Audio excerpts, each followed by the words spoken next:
Welcome to the deep dive. Today, we're taking a really close look at someone who, well, everyone knows, but maybe doesn't know, if you see what I mean. Sir Thomas Sean Connery. Absolutely. The name immediately brings one thing to mind for most people, doesn't it? James Bond. The first, and for many, the definitive Bond. Exactly. But that image, the tuxedo, the cool demeanor, it almost hides the real story. It really does. Behind 007, you've got this fiercely Scottish man from a tough working-class background in Edinburgh. A bodybuilder, a milkman, a navy man. A coffin polisher. A coffin polisher, yeah.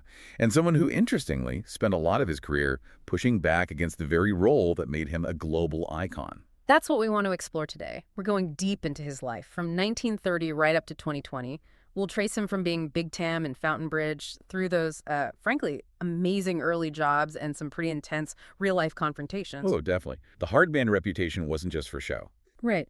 And then into the Bond phenomenon, of course, but also beyond it, his fight for different roles, his passionate politics, the personal controversies, and, well, how he chose to end his legendary career. It's quite a journey. He kicked off Bond with Dr. No in '62, did 7 films in total, up to 83, if you count Never Say Never Again. Right. But yeah, to really get the measure of the man, you've got to go back way before that, back to Thomas Connery in Edinburgh. Okay, let's do that. Part 1, the making of a Scot. Those origins seem absolutely critical to understanding him. Totally. Born Thomas Sean Connery, August 25th, 1930, Royal Maternity Hospital, Edinburgh, and the name Thomas, that was after his paternal grandfather. And his family background, it wasn't glamorous at all, was it? Not remotely. His mother, Euphemia McBain McLean, they called her Effie. She was a cleaning woman. His dad, Joseph Connery, worked in a factory, drove a lorry. I mean, this is proper working-class, post-depression Edinburgh we're talking about. Grit and hard work. And his heritage is fascinatingly mixed, too. It wasn't just Scottish. No, not at all. His father's side was half Irish. His paternal great-grandparents came over from Wexford in Ireland around the mid-1800s. And there's even a detail about one great-grandfather being identified as an Irish traveler. Really? Wow. Yeah. And then on his mother's side, it's deep Scottish roots. Her great-grandparents were native Scottish Gaelic speakers from Fife and Oog up on the Isle of Skye. So you've got this blend Irish, Scottish traveler, Scottish Gaelic, and religious differences too, right? Exactly. Father was Catholic, mother was Protestant. Think about that mix simmering away in one person growing up. It likely forged that incredibly strong, sort of self-defined identity he had later on. He wasn't always Sean, though. He started as Tommy. That's right, just Tommy. Okay. But apparently he shot up pretty quickly. By 18, he was already 6'2". Hence Big Tam. Hence his Big Tam, yeah. A nickname that kind of stuck, signifying that physical presence. The name Sean, his middle name, he apparently started using later because he had an Irish friend called Seamus, and people just started associating the names, calling him Sean. Interesting how names evolve, but that physical presence, Big Tam, it wasn't just about height, was it? It was built on sheer hard graft from a young age. Oh, absolutely. Necessity is the mother of invention and also apparently relentless work ethic. Which leads us to that amazing list of early jobs. It's quite something. It really is. It's almost hard to picture Sir Sean Connery doing this, but his very first job was as a milkman. A milkman in Edinburgh for St. Cuthbert's Cooperative Society. Yeah, and there's that great anecdote from years later, 2009, I think, during the Edinburgh Film Festival. He's in a taxi, and the driver's just amazed he knows every single street. And Connery just says, "As a boy, I used to deliver milk round here." Just deadpan. It perfectly captures how grounded he remained in some ways. So milkman, what else? Lorry driver, like his dad. A laborer. He worked as a lifeguard down at the Portobello swimming baths. Probably helped with the physique, that one. Definitely. And the slightly more unusual one, a coffin polisher. Yeah, that one always stands out. Apparently a former Mr. Scotland suggested it. Shows you the kind of jobs available. It really does. But maybe the job that hinted most at the future, in a way, was when he worked as an artist's model. Right, for the Edinburgh College of Art, 15 shillings an hour, which probably wasn't bad then. And he made an impression. The artist Richard DeMarco, who painted him, described him as, what was it? Too beautiful for words, a virtual Adonis. So the raw material for the future sex symbol was definitely there, long before Hollywood. Undeniably. And that physique wasn't an accident either. He got seriously into bodybuilding around age 18. Train hard, didn't he? With a former Army instructor. He did. Very disciplined. It led to him competing in the Mr. Universe contest in 1953. Sources differ a bit on exactly how he placed, maybe third in the junior class, maybe unplaced in the tall man category, but he was definitely there, competing. But he didn't stick with bodybuilding, did he? There was something about it that put him off. Yeah, and this is really telling about his mindset. He saw himself as an athlete, someone who moved. He noticed the American competitors were often bigger, yeah, but they seemed, to him, reluctant to do anything athletic running, sports that might cost them muscle mass. Ah, okay, so it was too focused on just static bulk for him. Exactly. He wasn't interested in just being huge. He wanted functional strength, athleticism. That sort of single-minded focus on just size deterred him. It wasn't his path. Which fits with his time in the Navy, too, that sense of practical physicality. He joined up young, didn't he? Very young, 16, in 1946. Trained in gunnery, anti-aircraft stuff. Didn't last that long, though. Medical discharge. Yeah, at 19. He had a duodenal ulcer. Apparently it ran in the family, so it wasn't service-related, just bad luck. But he left with some permanent souvenirs. Literally. His tattoos. Got them during his Navy time. And they're very revealing, aren't they? Mom and Dad on one arm. And Scotland Forever on the other. Exactly. Those weren't just random designs. They were lifelong commitments inked onto him. Family and country. Core values right there. Which brings us to that huge sliding doors moment. The football career that almost was. Oh, this is one of the great what-ifs. He was a decent footballer. Played for local teams like Bonnie Rig Rose. Then, when he was touring with a stage show... South Pacific, right? That's the one. He played in a local match, just for fun probably, and who happens to be scouting? Only Matt Busby. The Matt Busby, Manchester United manager, legend. The absolute legend. And Busby saw something in Connery's physique and stamina on the pitch. Apparently offered him a contract right there and then. For $25,000 a week, which back then, early 50s. That was serious money.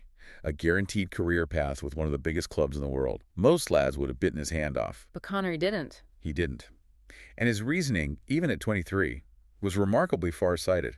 He looked at professional footballers and figured, you're basically past your peak by 30. Over the hill was his phrase. Yeah. He made this cold, hard calculation that acting, even though it was precarious and paid terribly at the time, offered a much longer potential career. He called it one of my more intelligent moves. And you can't argue with that, can you? I mean, imagine turning down Matt Busby and Manchester United to stick with chorus lines and bit parts. It took incredible self-belief. But if he had signed, well, film history would look very different. No Bond, potentially. Quite possibly. No Connery as Bond. Yeah. Mind-boggling, really. Okay, so he chose acting. Let's track that path. He started backstage, didn't he, just trying to earn some extra cash? Yeah, King's Theatre, 1951. Then he started auditioning. His bodybuilding connections actually helped. Heard about auditions for South Pacific while he was in London for a competition in 53. And he got in. Got a small part initially, just chorus. But he was ambitious. By the time the show toured back to Edinburgh, he'd moved up. And eventually he landed a featured role, Lieutenant Buzz Adams. Took over from Larry Hagman, actually. No kidding, Larry Hagman, J.R. Ewing. The very same. Small world, isn't it? But that South Pacific tour was vital for another reason. He met Robert Henderson. The American actor, his mentor. That's him. Henderson saw the raw talent under the rough exterior. Pushed him. Said he needed elocution lessons, crucial for losing the thick Edinburgh accent if he wanted wider roles. And introduced him to serious literature. Yes. Lent him Ibsen, Tolstoy, Shakespeare. Started polishing the diamond, you could say. Broadening his mind beyond just the physical stuff. But it was still a struggle financially, right? Oh, definitely. He was doing part-time jobs, like babysitting for 10 shillings a night just to make ends meet, while doing small theater gigs and tiny TV and film parts, like being an uncredited extra in Lilacs in the spring in 54. His first proper credited film role came a bit later. 1957. His agent, Richard Haddon, got him cast as Spike in No Road Back. A minor gangster role, apparently with a speech impediment. Okay, so he's grafting, learning his craft. But alongside this, he's building this other reputation, the hard man reputation. And this wasn't acting. No, this was real life. And there are two incidents in particular that really stand out. The first one happened back in Edinburgh during that South Pacific run. The Valdor gang incident. That's the one. Apparently, some members of this notorious local gang tried to steal his jacket when he was in a billiard hall. He wasn't having any of it. And it escalated. It did. Later that night, about 6 of them cornered him on a balcony somewhere, Palais de Danse, I think it was, ready for trouble. And Connery's response. Pure big tam. Sources say he grabbed 2 of them, one by the throat, one by the bicep, and just cracked their heads together. Bam! Seriously? Apparently so. Instant effect. The rest backed off, and from then on, the Valador gang treated him with total respect, earned his stripes the hard way, showed he could handle himself decisively. That story alone gives you a different perspective. It does. And then there's the even more dangerous incident, this time involving Hollywood royalty and actual gangsters. 1958. While filming Another Time, Another Place with Lana Turner. Exactly. Connery's playing a British reporter. Lana Turner at the time was involved with a very dangerous man named Johnny Stompanato. Who was connected to Mickey Cohen, the LA mob boss. Right. Stompanato was intensely jealous, possessive. He somehow got it into his head that Turner and Connery were having an affair on set. So what did he do? Flew all the way to London, stormed onto the film set, and reportedly pulled a gun on Connery. Pulled a gun on Sean Connery. Yep, big mistake. Connery, quick as a flash, apparently disarmed him and knocked him flat out, just dealt with it. Wow. What happened then? Scotland Yard had to get involved, basically escorted Stompanato off the set and onto a plane home. But it wasn't over. Connery later said he had to genuinely lie low for a while because he got credible threats from Mickey Cohen's associates. So he'd literally tangled with the mafia, or close to it. Pretty much. Oh. Think about that background when they were casting for James Bond. This wasn't some pampered actor. This was a guy who'd faced down street gangs and armed gangsters. It adds a layer of authentic steel, doesn't it? It absolutely does. Which, as you say, brings us right to 1962. James Bond, 007. The role that defined him, whether he liked it or not. And it almost didn't happen. He was apparently wary himself, didn't want to get stuck in a series, but he saw the potential, obviously. But the creator, Ian Fleming, hated the idea. Hated it. Famously called Connery an overgrown stunt man. Said he wasn't sophisticated enough, too working class, too rough around the edges. Fleming wanted someone more like, well, David Niven maybe. So how did Connery get the part? A lot of credit goes to Dana Broccoli, the wife of the producer, Cubby Broccoli. She apparently really pushed for Connery, saw past the rough edges, and recognized that raw charisma, the physical presence, the sort of dangerous magnetism the role needed for the screen. She convinced her husband. She did. But they knew he needed polishing. That's where the director, Terrence Young, came in. Ah, yes, the famous finishing school period. Pretty much. Young basically took him in hand, taught him how to dress, how to walk, how to talk, even how to order fine wine and food, how to move like Bond, gave him that Seville Row sophistication overlaying the raw power. And the result. Boom. Dr. No comes out. And it's instant. Global stardom. Thousands of fan letters a week. Suddenly, he's the international sex symbol. It's amazing how quickly it happened. And the impact was huge. The American Film Institute later ranked Connery's Bond as the third greatest movie hero ever. And that line, Bond, James Bond, delivered with that perfect cool arrogance, became arguably the most famous character introduction in film history. And the ultimate proof that he nailed it, Fleming changed his mind. Completely. He was so impressed by Connery and Dr. No that when he wrote the next novel, You Only Live Twice in '64, he actually gave Bond a Scottish background. Said his father was from Glencoe. He literally rewrote the character to match the actor. Incredible, isn't it? It shows the power of that performance. But we shouldn't forget, even playing Bond had its real dangers. You're thinking of the sharks in Thunderball. Exactly, 1965. The scene in Largo's pool. Connery was wary, insisted they put up a plexiglass barrier between him and the sharks. Sensible precaution. Very. Except, one of the sharks apparently managed to get through a gap in the barrier. Seriously, what did he do? Got out of that pool faster than you can say shaken, not stirred, I imagine. Just a reminder that even the glamour had a very real edge of risk. Definitely. And before we move fully past Bond, we should just clarify that 7th film appearance. 6 official ones, but then. Ah, yes, Never Say Never Again in 1983. Crucial point. That wasn't an Eon Productions film, the company that makes the official Bond movies. It came out of a separate rights issue over the Thunderball story, right? Exactly. So it's kind of an outlier. But the title itself is brilliant, apparently suggested by his wife, Micheline. Because he'd sworn he'd never again play Bond. Precisely. A little inside joke. But it allowed him to come back to the role one last time, on his own terms, outside the main series. Showed he still had it, even as an older agent. Okay, so he establishes this massive global profile with Bond, but almost immediately starts pushing against it. Oh, absolutely. By the time he finished his initial run with Diamonds Are Forever in '71, he was, by all accounts, thoroughly sick of it. This kicks off decades of him actively fighting that typecasting. He wasn't shy about saying it either. Not at all. Famously said he was Fed up to hear with the whole Bond bit. And that quote about hating Bond wanting to kill him. Strong words. Very. His friend Michael Caine said that back then you just didn't mention Bond around Connery. It genuinely rankled him that the world saw him only as this one character when he saw himself as a serious, versatile actor. So how did he fight back? Strategically, it seems. Very strategically. He used the massive clout Bond gave him to get roles with major directors demanding roles, like working with Hitchcock on Marnie in 1964, right in the middle of Bond mania. And that led to that amazing story about the script. Oh, the classic Connery moment. Hitchcock, notoriously didn't like actors questioning him, often wouldn't give him the full script. Connery demanded to see it. And Hitchcock's people said something like, even Cary Grant doesn't ask to see the script. That's the story. And Connery's reply was just perfect, wasn't it? I'm not Cary Grant. Bang. Just laid it out there. I am my own man. I demand professional respect. A real statement of intent. He wasn't going to be just a puppet. And he followed that up with The Hill. Yes, 1965, with Sidney Lumet. A really tough, gritty film about a military prison.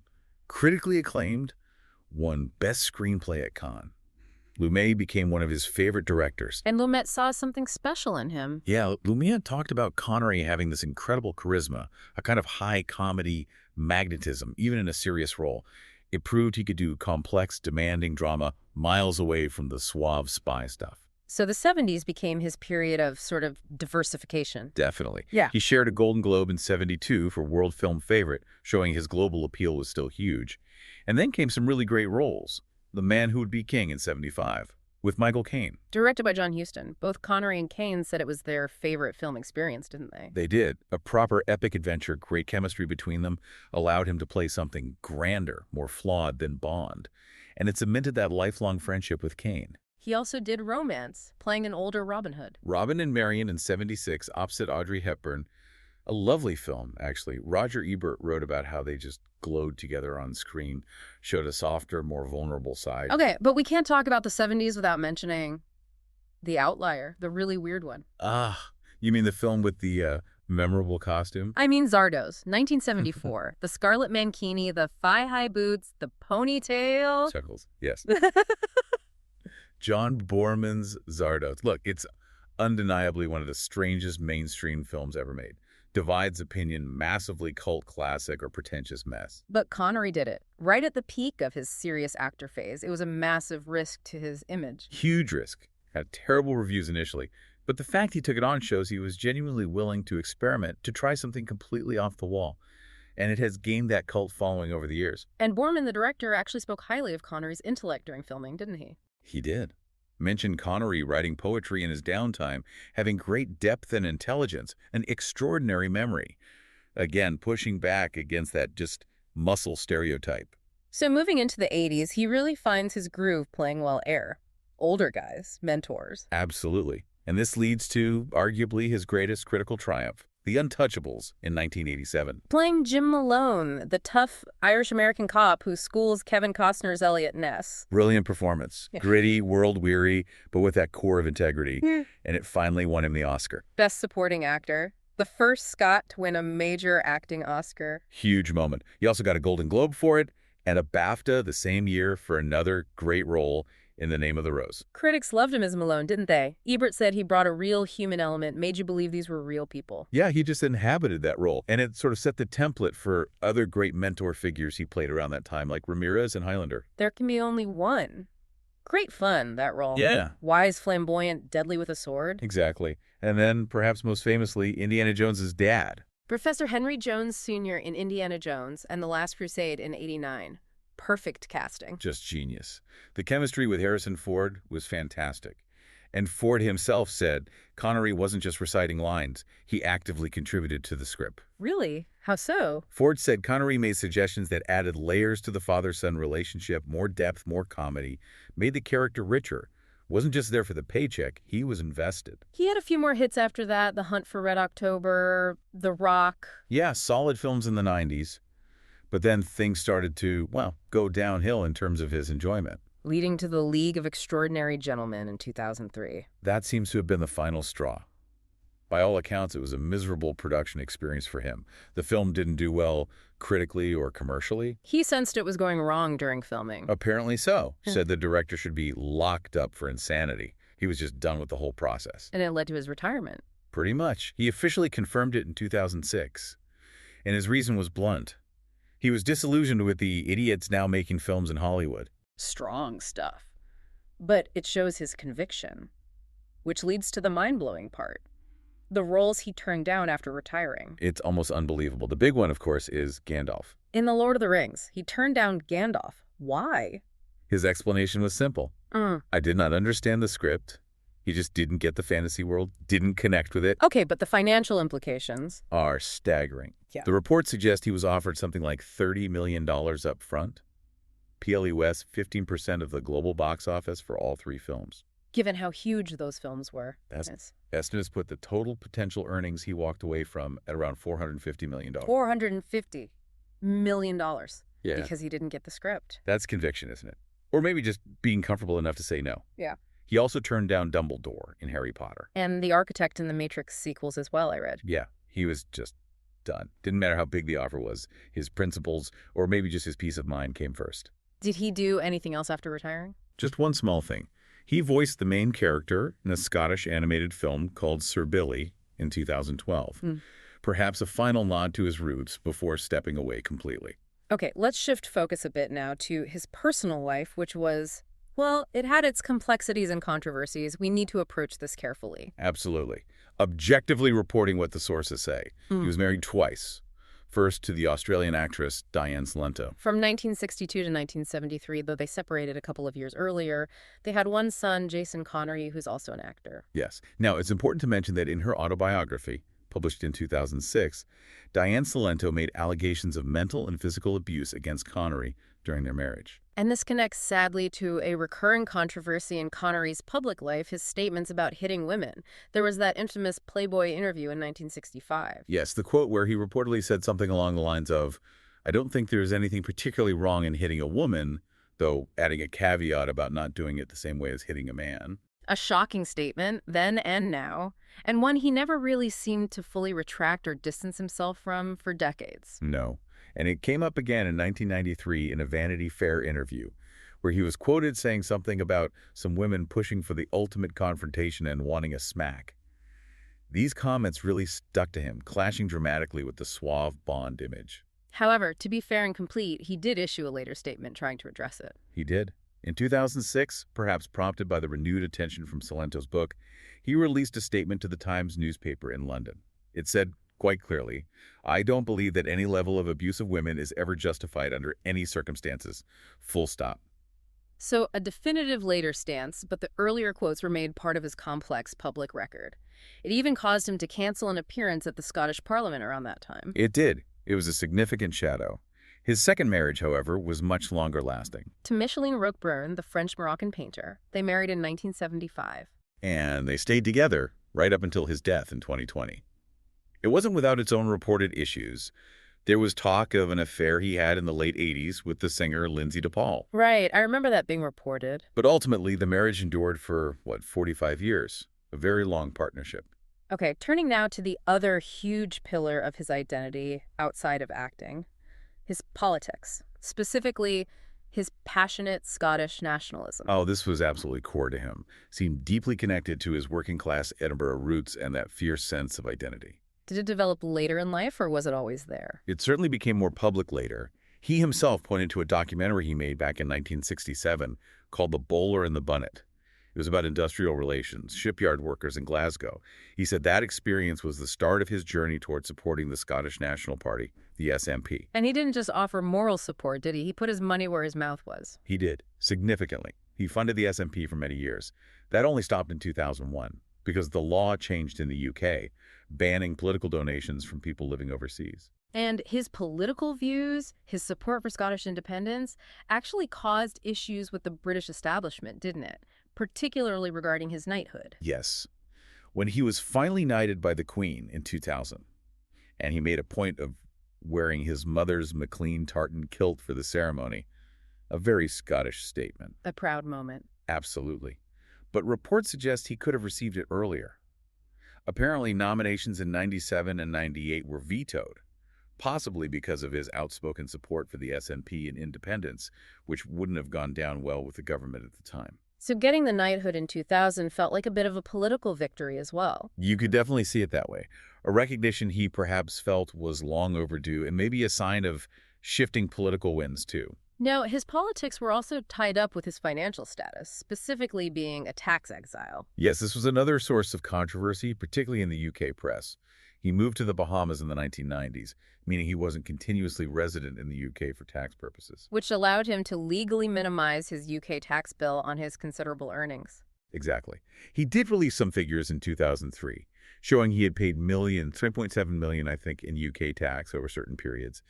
But critics argued it was far less than he would have paid if he'd been a full UK resident. And this tax status had practical implications for his political campaigning, too. It did.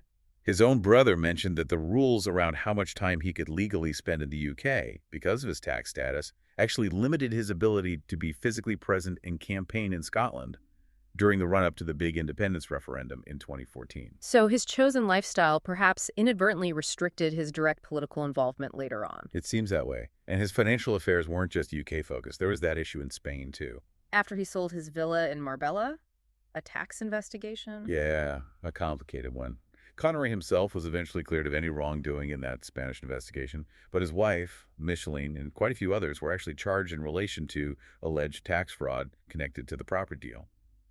It highlights the complexities of managing that level of wealth internationally. It really paints a picture of a life lived on a huge scale, juggling global fame, immense wealth, strong political convictions, and those deep roots. Definitely. A constant balancing act, it seems. Away from work and politics, what were his passions? Golf seems like a big one. Huge. Became a lifelong, very keen golfer. Got into it through a friend, Ian Stewart. And it became part of his image, partly thanks to Goldfinger, didn't it? Absolutely. That famous golf match in the film.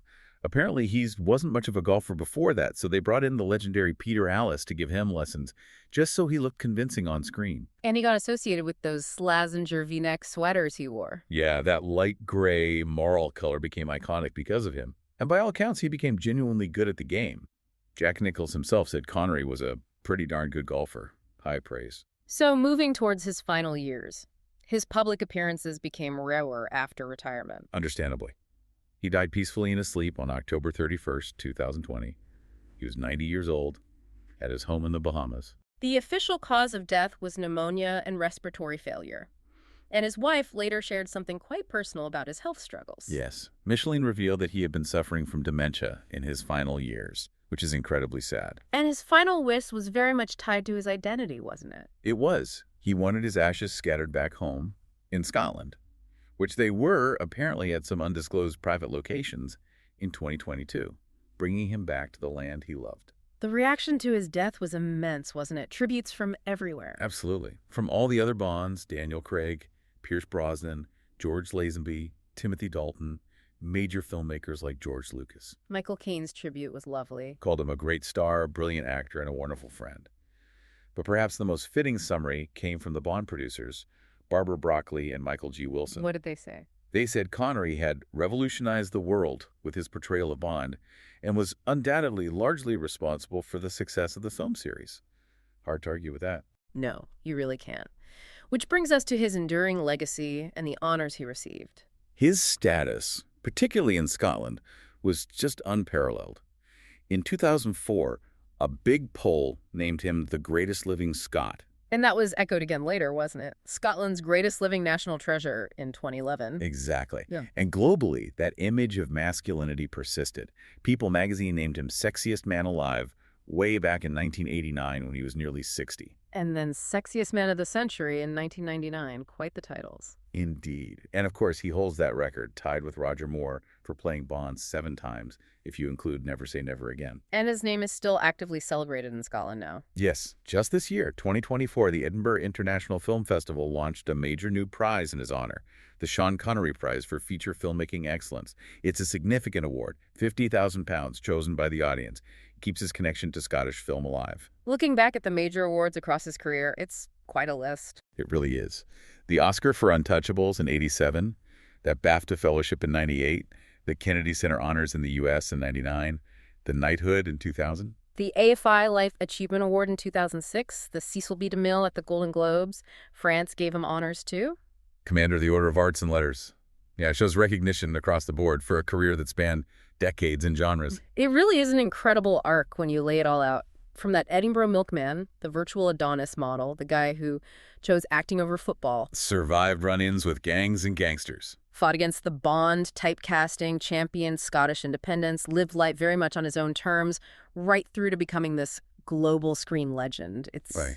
That's a lot. It is a deeply complex man. You have that constant tension, don't you, between the rough, working-class roots of Big Tam and the sophisticated, sometimes quite aloof characters he often played. Maybe the real Connery was always navigating that space in between. That's a great way to put it. So as we wrap up this deep dive, maybe here's something for you, the listener, to ponder. When you think about the true measure of Sir Sean Connery, what defines him most? Is it the iconic roles he embodied, that undeniable physical presence that dominated the screen for so long? Or perhaps is the real insight into his character found in the roles he refused, particularly that decision to walk away from potentially hundreds of millions of dollars from things like Lord of the Rings simply because he didn't connect with it or was disillusioned with the industry. Does that ultimate act of saying no tell us more about the man than all the yeses that came before?